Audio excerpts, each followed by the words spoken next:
Pemirsa waspada, sampo dan minyak rambut palsu beredar di pasaran dan Desember kemarin Polda Banten menggerebek sebuah pabrik menemukan ribuan sampo palsu yang dikemas dalam aneka merek kenamaan. Iya, Lia, ironinya ini sampo yang dibuat dari bahan baku berbahaya seperti lem dan soda api ini sudah beredar di sejumlah wilayah di Indonesia selama 3 tahun terakhir. Lantas bagaimana cara membedakan sampo yang asli dan juga yang palsu? Ya, ini kita lihat juga apa efeknya bagi kesehatan rambut ya sampo palsu ini. Berikut informasinya.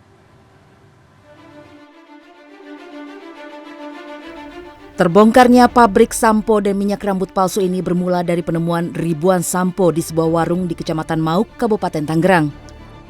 Kepolisian daerah Banten kemudian menggerebek sebuah gudang di Kecamatan Paku Haji, Kabupaten Tangerang pada 28 Desember 2021 lalu.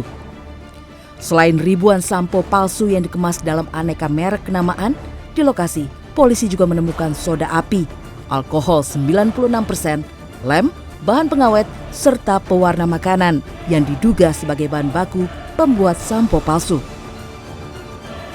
Kasus perdagangan kosmetik ilegal berupa sampo dan minyak rambut yang dikemas dalam bentuk sasetan dan menggunakan merek-merek terkenal.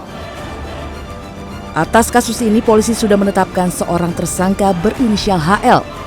Dari pemeriksaan sementara, sampo palsu itu rupanya sudah beredar di wilayah Banten, Palembang, hingga Lampung selama 3 tahun terakhir. Pelaku juga mengaku mampu meraup keuntungan hingga 200 juta rupiah per bulannya. Bahan-bahan berbahaya dengan takaran dan konsentrasi tinggi dalam sampo palsu jelas berdampak buruk pada kesehatan. Selain kerontokan rambut dan iritasi, penggunaan dalam jangka panjang juga dapat menyebabkan kanker kulit.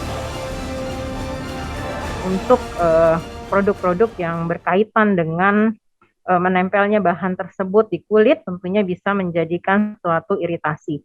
Baik iritasinya bersifat ringan atau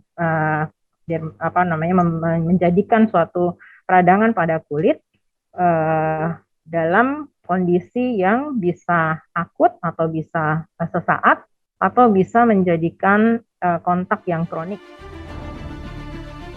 Jadilah pembeli yang cerdas. Meski mirip secara kasat mata, sampo palsu dapat dibedakan dari sampo asli. Yang pertama dapat dilihat dari kemasan. Sampo palsu kemasannya tidak rapi, sedangkan sampo asli terlihat lebih rapat. Kedua, dari tekstur sampo. Sampo palsu cenderung memiliki tekstur encer, sementara sampo asli memiliki tekstur yang kental. Dan yang terakhir, aroma sampo palsu lebih menyengat dibandingkan dengan sampo asli. Kemudian dari produknya itu pasti ada perbedaan, apalagi kalau kita sudah mengenal produknya sehari memakai, dari aromanya, baunya pasti ada perubahan ya, kemudian warnanya, viskositasnya akan berubah, bisa lebih encer dibandingkan dengan produk yang asli. Tersangka HL kini telah mendekam di penjara Polda Banten dan dijerat pasal berlapis tentang Cipta Kerja dan Perlindungan Konsumen dengan ancaman hukuman penjara 15 tahun dan denda 1,5 miliar rupiah. Erstika Irawati, Fajar Indrajaya, Banten, dan Jakarta.